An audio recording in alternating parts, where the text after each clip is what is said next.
Génesis capítulo 6. Vamos a estar... tenemos un desafío grande, hermanos. Vamos a estar estudiando hoy 2 capítulos enteros. Y esto no tiene nada que ver con que los niños se nos adelantaron y van en otras historias más adelante de Génesis.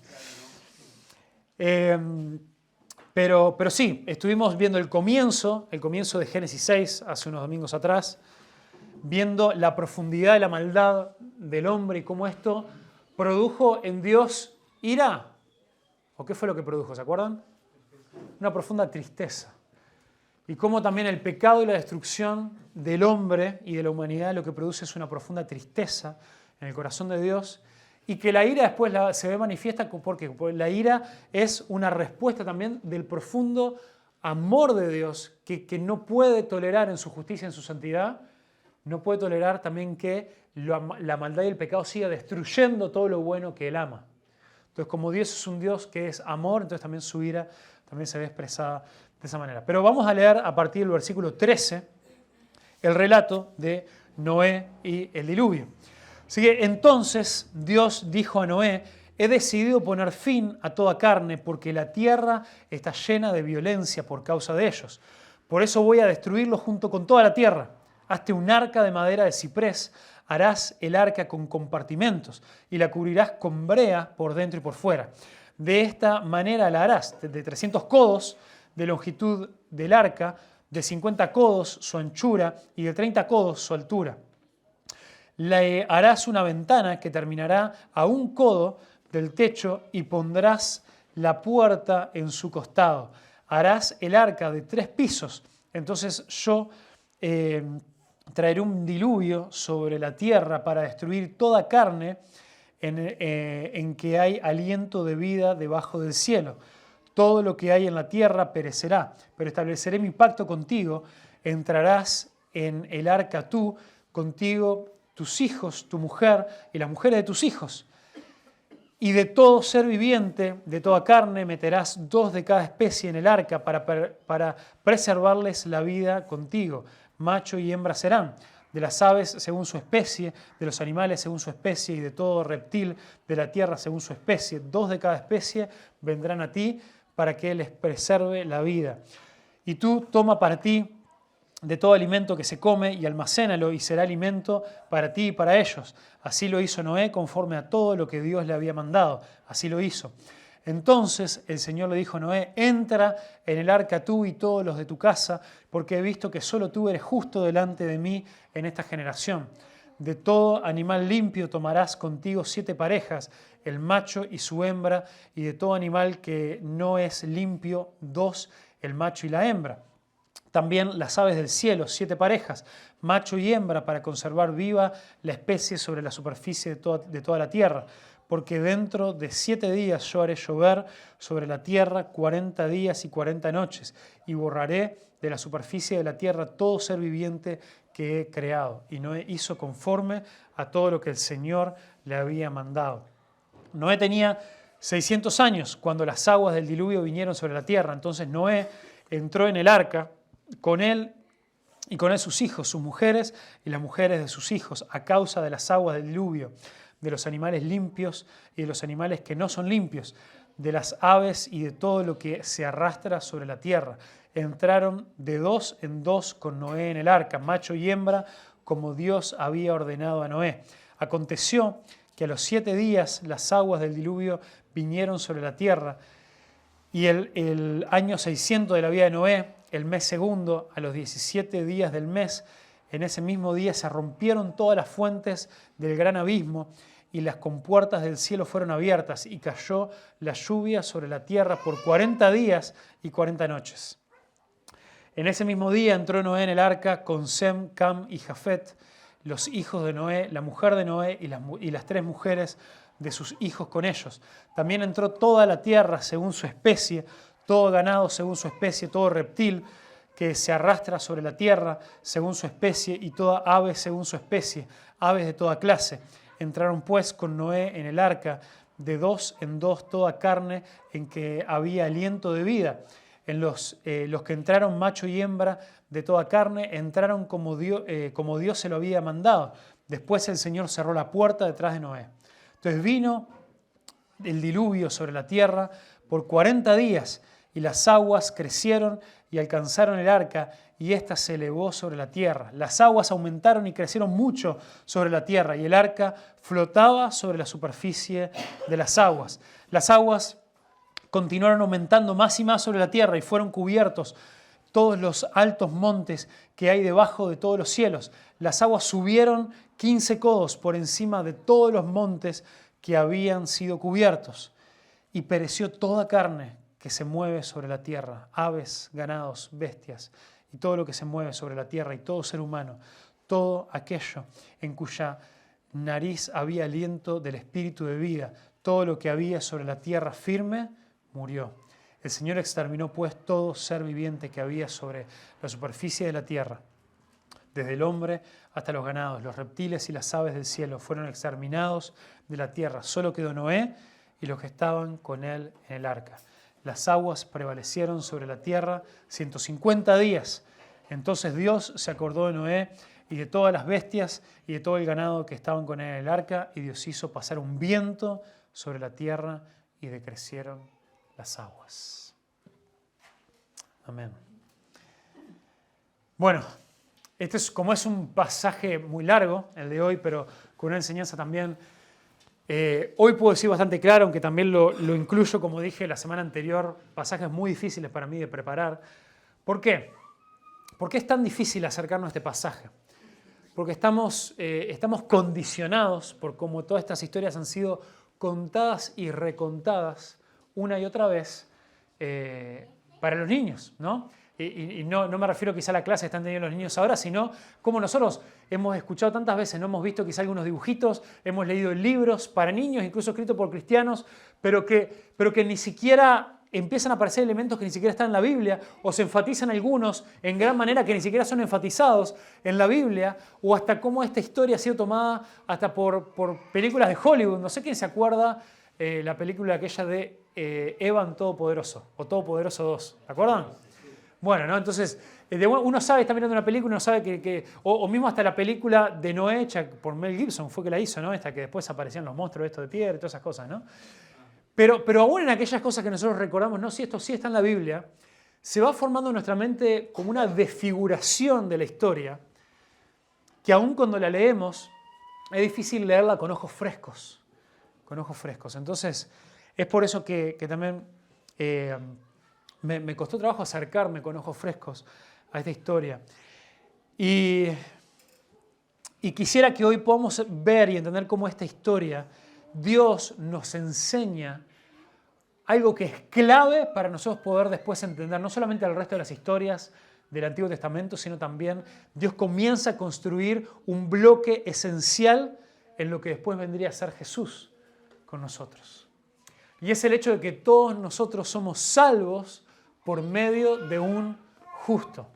Salvos por medio de un justo. Esto sería quizá como el título, si quisiéramos ponerle un título a la predicación, salvos por medio de un justo. Entonces, imaginémonos, me acuerdo un lugar, cuando yo vivía en Montevideo, más cerca del Prado, allá hace unos años atrás, había una casona,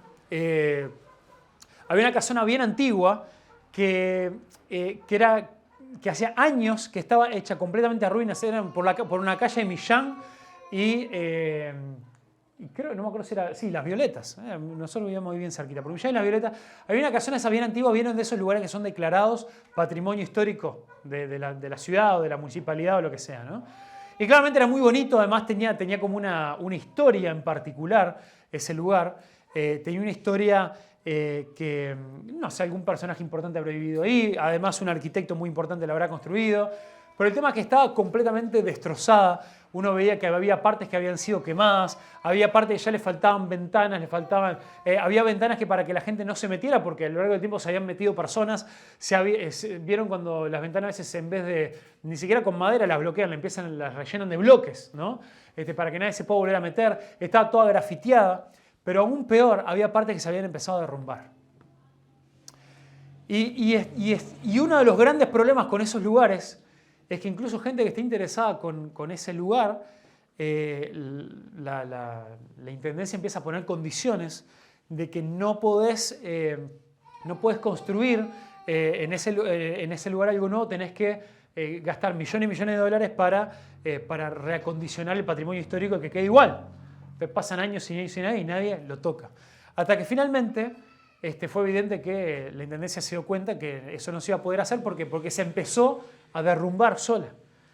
Y ya no era solamente el cartel de peligro de derrumbe, sino que se estaba derrumbando. Y ahí finalmente se ve que alguien habrán bajado mucho el precio y alguien vino y lo compró y lo derrumbaron por completo y se pudo empezar a edificar algo nuevo. Entonces, esto es un poco como nosotros tenemos que pensar o que ver esta decisión tan drástica que toma Dios de enviar un diluvio que cubra toda la tierra. ¿Por qué? Vimos, no fue el domingo pasado, pero vimos hace unos 3 domingos atrás, cuando estuvimos por última vez en Génesis, que la maldad y la perversidad del hombre era tal de que Dios ya vio de que el hombre, la intención del corazón del hombre era hacer lo malo y lo perverso todo el tiempo, y que la muerte era lo que solamente traía como consecuencia del pecado, muerte y más muerte y más muerte. Y por eso y eso fue lo que movió el corazón de Dios a una profunda tristeza por la situación en la que se estaba. Y acá, en el primer punto, es el fin de toda carne, lo vemos de Génesis 6:13 al 17. Dice Dios, y acá tenemos un problema, o tenemos una tensión con la traducción. Estoy seguro que la mayoría de sus versiones, de sus traducciones, dicen en el versículo 13, perdón, estoy acá en dice ahí que he decidido destruir toda carne, ¿no? Dice ahí. O he decidido destruir a todos los seres vivientes. Bueno, en algunas de sus Biblias, tanto las digitales como las de papel, puede que tengan un asterisco en ese versículo. No sé si alguno ve un asterisco.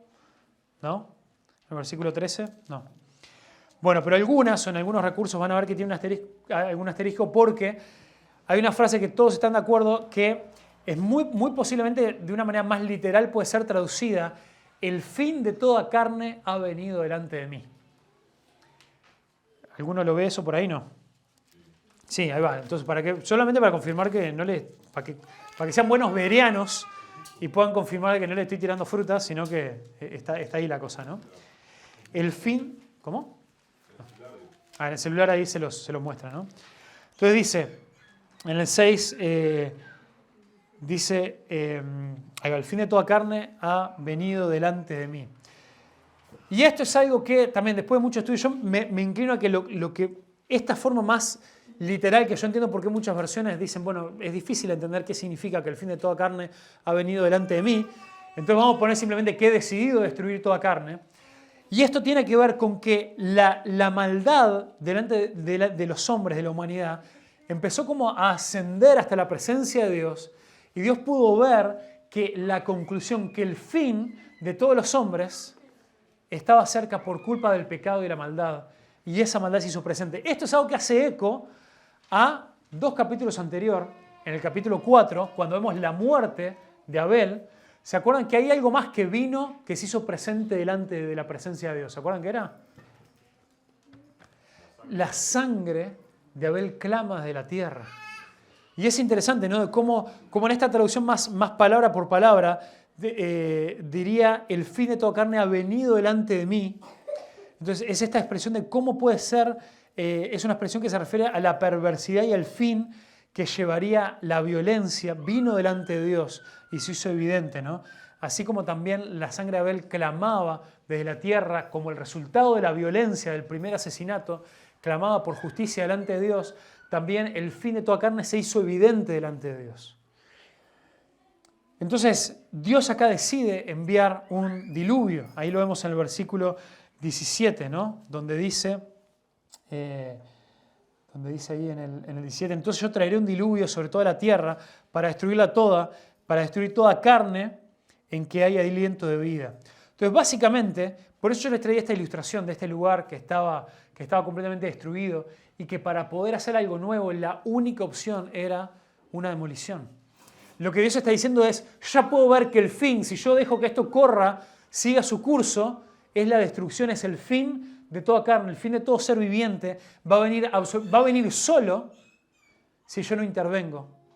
¿Y cuál es la única solución? Es que yo pueda guardar a una familia, elegir a un justo para que después, a través de esto, pueda ser preservada la vida y simplemente, como habíamos dicho también en el estudio de los primeros versículos, cómo el diluvio es un proceso de creación de Dios soltando, dejando ir el orden que Él había traído en la creación, para que, así como Él en la creación hizo surgir tierra, un lugar seguro, un lugar seco en medio de las aguas, ahora Dios permite que estas aguas del caos vengan y lo llenen todo de nuevo. Pero Dios habla con Noé para preservar un justo. Entonces Dios trae el fin a toda carne. El juicio por medio del diluvio muestra un patrón de decreación, donde en la creación Dios trae orden al hacer surgir una tierra seca en medio de un mundo cubierto por aguas. Es acá Dios que permite que estas aguas vuelvan. ¿Vieron que dice, no? Que las compuertas del abismo se abrieron y la de los cielos? Y cómo inundan y cómo llenan estas aguas del caos que vienen a traer un fin a toda la vida. Entonces, es por culpa de la violencia del hombre, que no es un acto aislado, sino que es una condición que ha llenado la tierra. Dice en el versículo 14, creo que es, que la violencia ha llenado... No, perdón, es en el 13. Porque han llenado la tierra de violencia, ¿no? Se ha llenado la tierra de violencia y el fin de toda carne está pronto. Entonces Dios decide, por esta violencia que ha llenado la tierra, una violencia causada por el hombre, traer este diluvio. Entonces Dios ha creado un espacio seguro en medio de las aguas del caos, ¿no? En Génesis 1 y 2. Él crea un espacio seguro y ahora va a permitir que estas aguas vuelvan a traer el caos sobre la tierra, acelerando así la llegada del fin de toda carne producida por la violencia que llena la tierra. Este edificio que yo les contaba, y no Millán y las Violetas, si nadie lo hubiera derrumbado para poder construir algo nuevo y algo bueno, ¿qué hubiera pasado si solamente se hubiera dejado así? Se hubiera derrumbado igual. En más tiempo, quizás de una manera menos controlada, de una manera más peligrosa, de una manera incluso sin propósito. Y eso es lo que Dios está viendo con el pecado y la maldad del hombre. Que si nosotros somos dejados a nuestros propios deseos, va a venir pecado, va a venir destrucción total. Entonces Dios permite que venga este caos para destruirlo todo, pero con el propósito de poder salvar a un justo, ¿no? Entonces, miren qué interesante, en 2 de Pedro 3.3 dice, ante todo sepan esto, que en los últimos días vendrán burladores con su sarcasmo, siguiendo sus propias pasiones y diciendo, ¿dónde está la promesa de su venida? Porque desde que los padres durmieron, todo continúa tal como estaba desde el principio de la creación. Pues cuando dicen esto no se dan cuenta de que los cielos existían desde hace mucho tiempo y también la tierra surgida del agua y establecida entre las aguas por la palabra de Dios, por lo cual el mundo de entonces fue destruido siendo inundado por el agua. Pero los cielos y la tierra actuales están reservados por su palabra para el fuego, guardados para el día del juicio y de la destrucción de los impíos. Entonces, Pedro, ¿qué es lo que está haciendo acá? Yo sé que, ustedes nótense los versículos que yo les tiro, porque yo sé que es confuso y que hay que leerlo más detenidamente, pero ahora no tenemos tiempo. Estamos estudiando Génesis 6, no 2 de Pedro. Pero ¿qué es lo que Pedro está diciendo? Pedro está haciendo una comparación entre el diluvio, entre este momento en el cual todo fue destruido, dice, para preservar a alguno, dice, y esta tierra en la cual nosotros ahora vivimos, también va a ser destruida, dice, por el fuego, pero, dice, ¿para qué? Los cielos, en el versículo 7, los cielos y la tierra actuales están reservados por su palabra para el fuego, guardados para el día del juicio y la destrucción de los impíos. Pero ¿quiénes van a perseverar? Los justos. Entonces, tenemos este patrón en el cual Dios quiere preservar a los justos en medio de un mundo que se destruye y un mundo que también va a ser destruido por el justo juicio que viene por medio del pecado.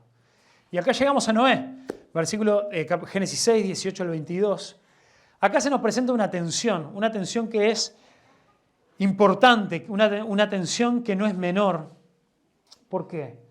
Porque dice, pero confirmaré mi pacto contigo, le dice a Noé.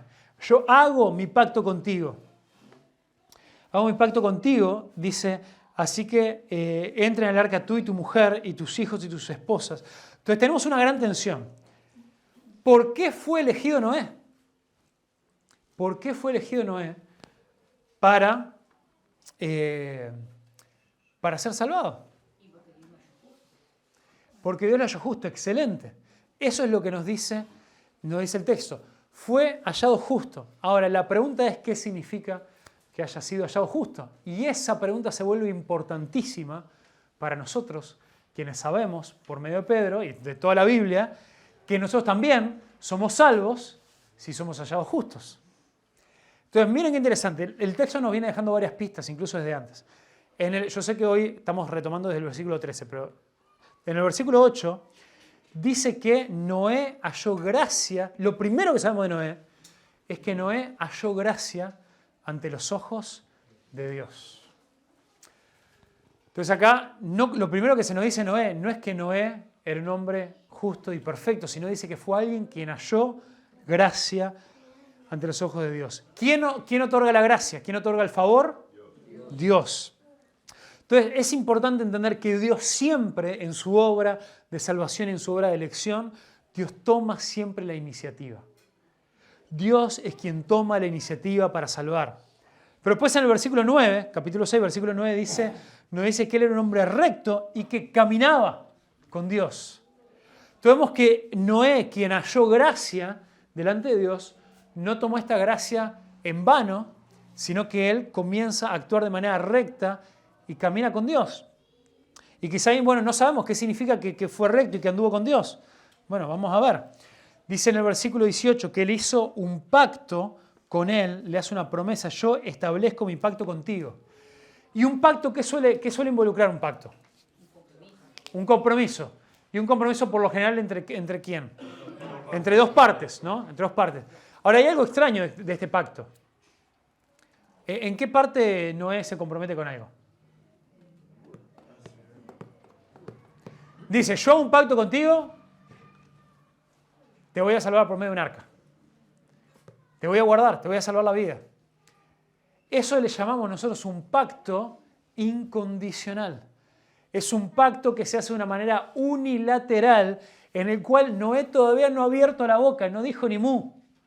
Sabemos que le halló gracia delante de Dios, sabemos que fue un hombre recto y que anduvo con Dios, pero sabemos que Dios hizo un pacto con él, un pato, no, ese fue uno de los que salvó en el arca. Hizo un pacto con Dios, Dios hizo un pacto con Noé para guardarlo a él y a su familia. Y después, en el versículo 22, es importantísimo, miren lo que dice en el versículo 22, le dan las instrucciones para el arca, se las dio antes en realidad, y en el versículo 22 dice, entonces Noé hizo todo exactamente como Dios se lo había ordenado. Y acá es donde tenemos esta hermosa tensión. Noé actuó conforme a la palabra de Dios y en el 7.1, en el capítulo 7, versículo 1, comienza diciendo que entra en el arca con tu familia porque puedo ver que entre todas las personas de la tierra solo tú eres justo. Entonces recién es en el 7.1 que primero había sido él nombrado como un hombre justo, pero recién en el 7 versículo 1 dice Dios, ahora puedo ver que tú eres un hombre justo.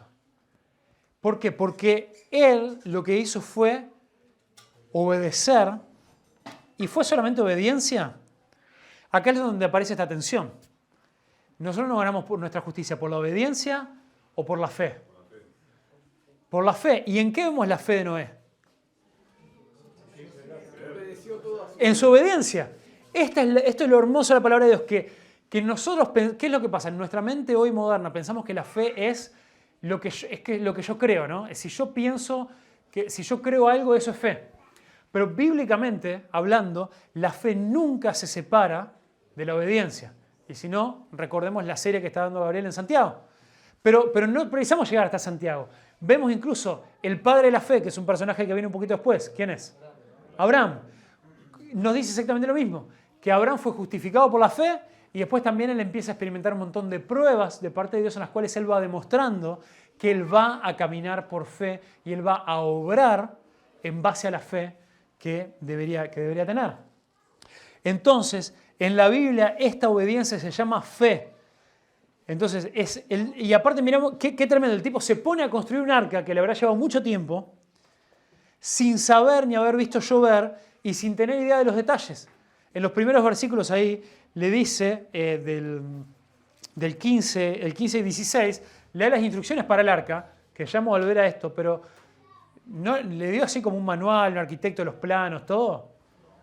Le dice, mira, 300 de largo. Le dice el tipo de madera, le dice el largo y el ancho en 3 niveles. Y vamos adelante. Y sin tener idea, aparte de esto, un edificio completamente gigantesco, sin haber visto llover, sin haber experimentado jamás una inundación, sin tener idea absolutamente de nada. Él lo único que escuchó es que Dios iba a traer destrucción. Si Dios iba a traer destrucción a toda carne, pensó, y bueno, ¿y para qué me sirve todo esto? Pero él fue y por fe obedeció. Entonces, acá llegamos a un pasaje clave que trae luz a esta historia para nosotros, que es Hebreos capítulo 11, donde nos habla de la fe de Noé, así como hace unos cuantos domingos atrás vimos Hebreos 11 para ver qué nos hablaba de Enoc, quien caminó con Dios. Hebreos 11:7 dice, por la fe, Noé siendo advertido por Dios acerca de cosas que aún no veía, con temor reverente preparó un arca para la salvación de su casa, por la cual condenó al mundo y llegó a ser heredero de la justicia que es según la fe. Entonces nos dice que todo este obrar y la forma en la que Noé fue salvo es por medio de la fe. Pero es una fe que no lo dejó ahí esperando, bueno, está bárbaro, sino es una fe que lo hizo caminar con Dios. Es una fe que lo movió a la obediencia. Entonces vemos también que esta obediencia ahí se manifiesta también de esa manera. Entonces vemos, para ir recordando, nos vimos el fin de toda carne, que es como Dios ve que el final de la violencia, del pecado, va a traer una destrucción incontrolable y como Dios es un Dios de compasión, a quien le duele el pecado y la violencia, le elige salvar y para eso Él permite que a través del diluvio se acelere el fin de toda carne, trayendo el caos, pero en medio de eso Él elige salvar a un hombre justo. Y este hombre justo es justificado por su fe. Y una fe que actuó, una fe que obró. Pero punto 3, vimos, primero, ¿no? El fin de toda carne, el hombre justo. Pero el punto 3 es el punto central y con esto quiero que nos quedamos. Los injustos por medio del justo son salvados. ¿Quién era el justo? Noé. ¿Cuántos fueron salvados? 8. La familia. Esto es un punto clave, es un punto que también Pedro también lo retoma. Miren qué impresionante. Capítulo 7, versículo 1 de nuevo. Cuando todo estuvo preparado, el Señor le dijo a Noé, entra en el arca con toda tu familia, porque puedo ver que entre todas las personas de la tierra, solo tú eres justo. Entonces, esto es algo que nos debería romper un poquito la cabeza. Si entonces Dios salva al que es justo, ¿cómo puede ser que la familia de Noé fue salva? Y este es el punto clave, que si nosotros entendemos esto de esta historia, es algo que va a desbloquear un montón de cosas, todo el resto de la narrativa bíblica y de cómo es que Dios nos trae salvación en nosotros. Entonces, porque no solamente es que nosotros... vamos a enfocarnos en la familia de Noé. ¿La familia de Noé era justa? Establecimos que no dice eso el texto. ¿Merecían ser salvos, por lo tanto? No. Ahora, ellos fueron salvos por ser incluidos en la justicia de Noé, por pertenecer a su familia. ¿Les suena esto a algo de alguien que pueda ser salvo no por su propia justicia, sino por ser incluidos en la justicia de alguien más y siendo hecho parte de la familia de alguien más? Nosotros. Entonces, teológicamente hablando, esto resalta cómo la justicia de uno puede ser el medio de salvación para muchos. En 2 Corintios 5:21, pasaje hermoso que nos recuerda el Señor por medio de Pablo, dice: al que no conoció pecado, por nosotros lo hizo pecado, para que nosotros fuéramos hechos justicia de Dios en él. Cristo, quien no conoció pecado, Cristo fue el único verdaderamente justo. Cristo no solamente fue contado como justo por medio de la fe, sino que Cristo verdaderamente fue perfecto. Fue un hombre recto de verdad, fue un mejor Noé. Que por nosotros fue hecho pecado, para que nosotros fuéramos hechos justicia de Dios en él.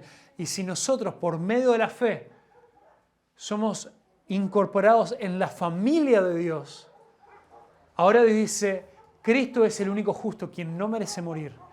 Y si vos estás unido a Cristo, si vos estás en Cristo, entonces podés hallar salvación, podés ser perdonado, podés experimentar vida nueva, podés ver un mañana, porque Cristo es el mejor Noé.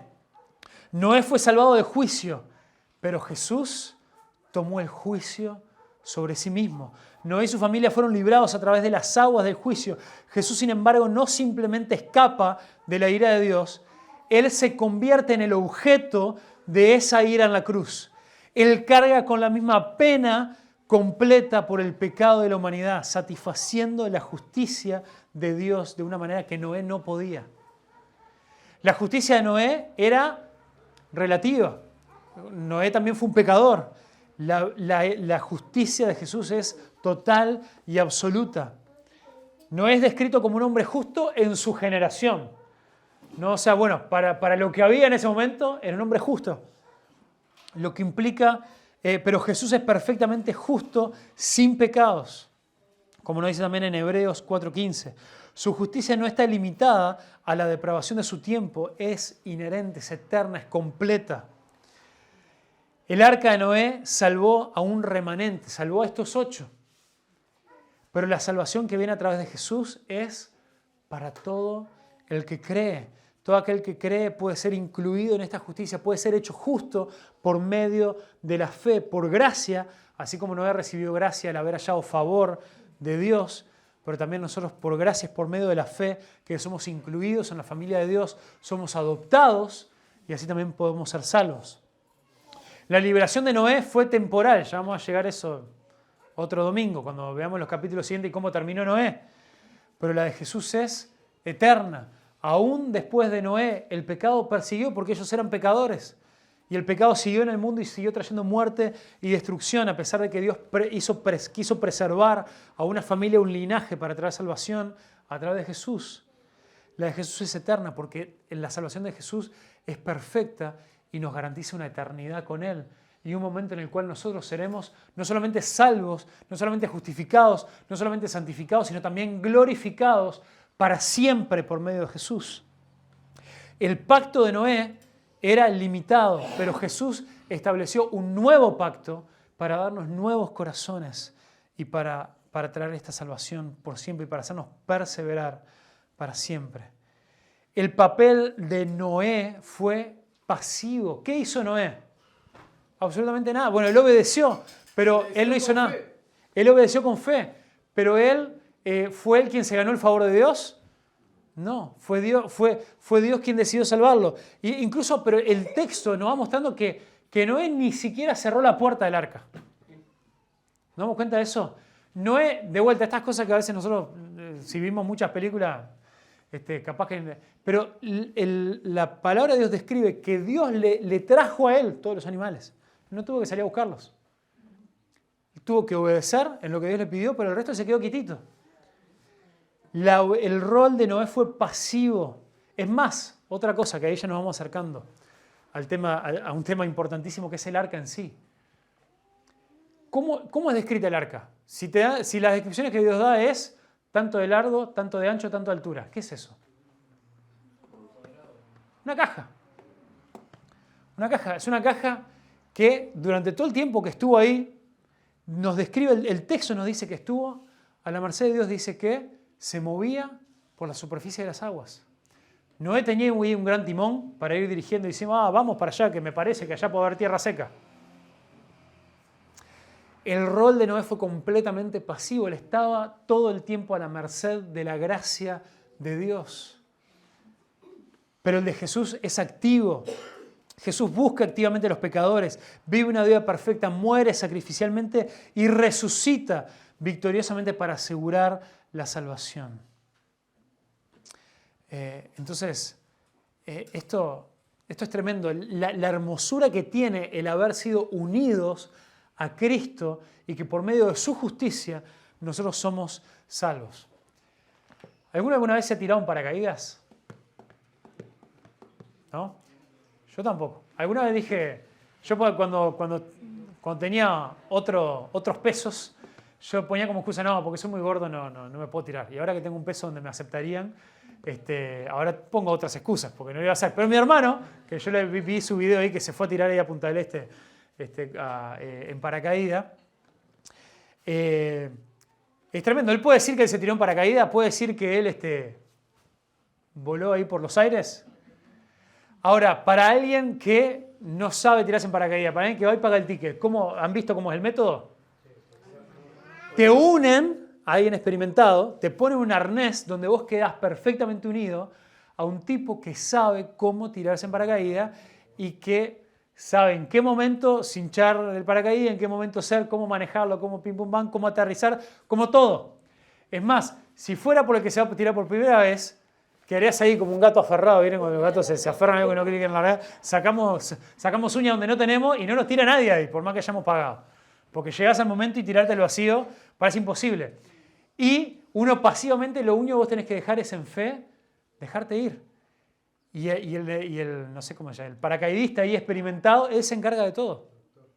De la misma manera, aunque todos ejemplos son muy limitados, nuestra salvación en Cristo y la forma en la que somos unidos a Él, nosotros somos completamente pasivos en nuestra salvación. Si bien si está ese paso de fe, en el cual está bien, yo me uno al paracaidista y me dejo ir, pero confío en que voy a estar seguro porque estoy unido a Él.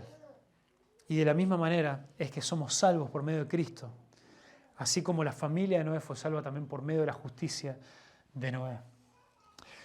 Y llegamos también después al tema del arca, ¿no?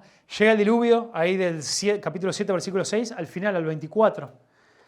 Este diluvio comienza donde se abren también las fuentes del gran abismo y las ventanas de los cielos.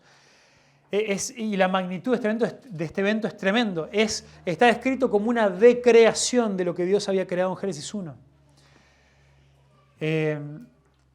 Pero un espacio seguro es provisto. Veamos ahí el arca en el versículo 13 al 16. Capítulo 7, 13, 16 dice: Ese mismo día Noé había entrado en el arca con su esposa y sus hijos, Sem, Cam, Jafet y las esposas de ellos, y con ellos en el arca había parejas de cada especie animal, domésticos y salvajes, grandes y pequeños, junto con aves de cada especie. De dos en dos entraron en la barca y en representación de todo ser vivo que respira. Entraron un macho y una hembra de cada especie, tal como Dios había ordenado a Noé, y luego Dios, el Señor, cerró la puerta detrás de Noé. Y durante 40 días las aguas del diluvio crecieron hasta que cubrieron la tierra y elevaron el arca por encima de la tierra. Y dice también ahí en el 18, mientras el nivel del agua subía más y más por encima del suelo, la barca flotaba a salvo sobre la superficie. Entonces, el arca es descrito como este espacio seguro provisto por Dios. De la misma forma en que la tierra había sido un espacio seguro provisto por Dios para que su creación pueda florecer. Y este arca flotaba sobre la superficie. Esto también, la forma en la que está escrito ahí en hebreo, esto de flotar sobre la superficie de las aguas, hace un eco también así como el arca flotaba sobre la superficie de las aguas de este caos que habían destruido todo, así también el Espíritu de Dios se movía sobre la superficie de las aguas en Génesis 1 antes de traer orden en la creación. Es este lugar seguro que Dios provee. Entonces, ¿qué es lo que sabemos de este arca? Como yo ya les mencioné, ¿no? No tenía timón ni velas, por lo que no es un barco. Es más descrito, en realidad, por las medidas que da, por las proporciones que tiene, nos habla también de que tiene 3 niveles, por esa ventana, esa apertura que tenía, esa única puerta. En realidad, yo les había dicho que si bien no lo estoy trayendo mucho acá, estuve estudiando bastante, mucho también de otros relatos también con los cuales convivían también el pueblo de Israel cuando recibieron también de parte de Moisés esta enseñanza, esta historia, cuando esto quedó registrado para el pueblo. Y ellos vivían también en un tiempo donde había otros también relatos sobre grandes diluvios, claramente porque quedó lo que se le llamaba una memoria colectiva, ¿no? De un hecho que sucede y que después no importa aquellos que no formaron parte del pueblo de Dios, eso también fue pasando, se fue desfigurando, ¿no? con sus dioses y con sus cuestiones erradas, pero esto quedó en la memoria colectiva de la humanidad. Pero también está escrito por los materiales, por las dimensiones, por estos 3 niveles, como una especie de sarcófago que tenían también tanto los egipcios como los mesopotamios, donde también se adoraban también a los dioses. Y es muy interesante cómo los egipcios y los mesopotamios colocaban en esto, eran como estos lugares, estas cajas, estos sarcófagos de adoración a sus dioses, a sus ídolos, donde ellos ahí adoraban a la imagen de Dios. Y qué tremendo que Dios acá dice, no, yo tengo acá mi caja que es el vehículo de salvación, donde yo coloco mi imagen. Recuerden que la humanidad fue creada a imagen de Dios. Y Dios la coloca ahí para salvaguardar la vida y su creación, como este lugar seguro. Y también Dios le dio un diseño muy similar al que Él también le daría después al templo, en estos 3 niveles, con estas medidas muy similares en las cuales también se describe después el tabernáculo y el templo. Así es que Jesús nos lleva al arca de la presencia y la protección de Dios por medio de su justicia. Podemos ser incluidos en Él y estar en un encuentro con Dios seguro. Y por último, vamos a terminar en 1 de Pedro, capítulo 3.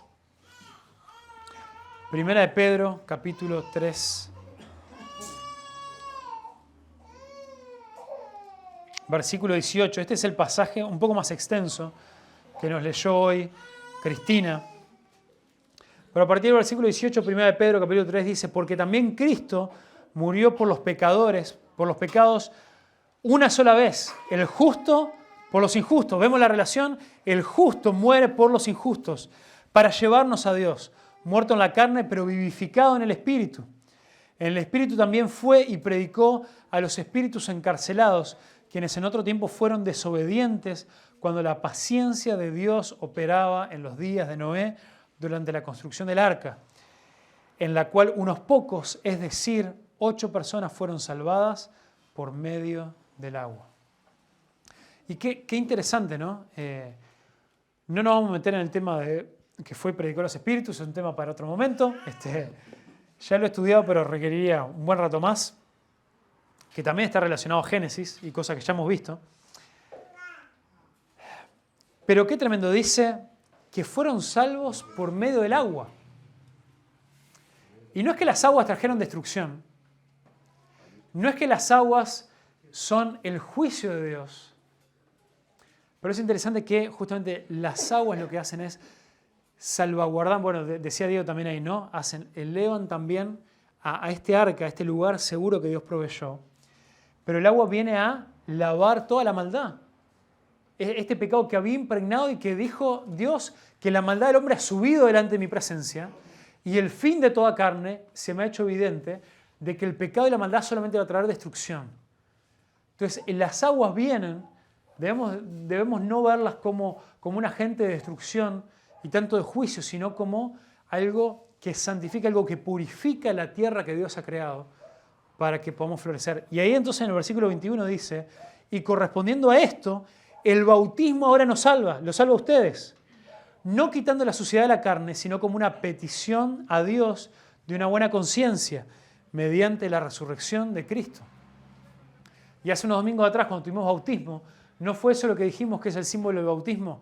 En el bautismo somos sumergidos para que quede ahí el pecado, para que quede ahí nuestra vieja vida, para que quede ahí nuestra vieja manera de vivir y salir, justamente salir del agua, así como fue preservado Noé con su familia en el arca, salir del agua ¿Ahora qué? Para una nueva vida que se corresponde con la resurrección de Cristo, en quien tenemos vida para siempre. De vuelta, un pasaje súper complejo, pero quiero que sea mi intención que podamos ver la hermosa conexión con el Evangelio que tiene. Cómo esto no está aislado de lo que Dios ha hecho por medio de Cristo para cada uno de nosotros y lo que Dios quiere seguir haciendo en nuestras vidas, cómo Él nos quiere seguir purificando por medio de la muerte y la resurrección de Cristo, y que nuestra salvación solamente es porque estamos unidos a Él. Amén. Padre Celestial, te rogamos en el nombre de Jesús, Señor, que tú nos ayudes a ver cómo necesitamos profundamente, necesitamos a Cristo. Cómo te necesitamos, Señor, a ti en nuestra vida, en nuestro corazón. Cómo te necesitamos para que nos des una vida nueva. Para que sea, Señor, por medio de la sangre de Jesús, Señor, que tú nos limpies de todo pecado. Y que podamos, Señor, contemplar y maravillarnos que por medio de un justo nosotros podemos ser salvos. Y que ahora también, si fuimos salvos por gracia, por medio de la fe, podemos vivir en obediencia a esa fe, Señor, a la cual fuimos llamados. Con ese llamamiento, con esa hermosa promesa y nuevo pacto que has hecho con nosotros por medio de Cristo. Que ahora podemos ser obedientes, Señor, también a ese pacto. Que podemos corresponder, Señor, que podemos vivir una vida digna de ese llamamiento. Para que tantos otros, Señor, también ahora te conozcan. Ahora este arca de salvación, esta invitación abierta por medio de Jesús que se echa a todo aquel que cree. Que podamos, Señor, con nuestras vidas, en nuestras palabras, en nuestras familias, en nuestro lugar de trabajo, ir e invitar a otros a que vengan a disfrutar de esta salvación que es gratuitamente ofrecida a todo aquel que cree y que es unido al único que fue verdaderamente justo.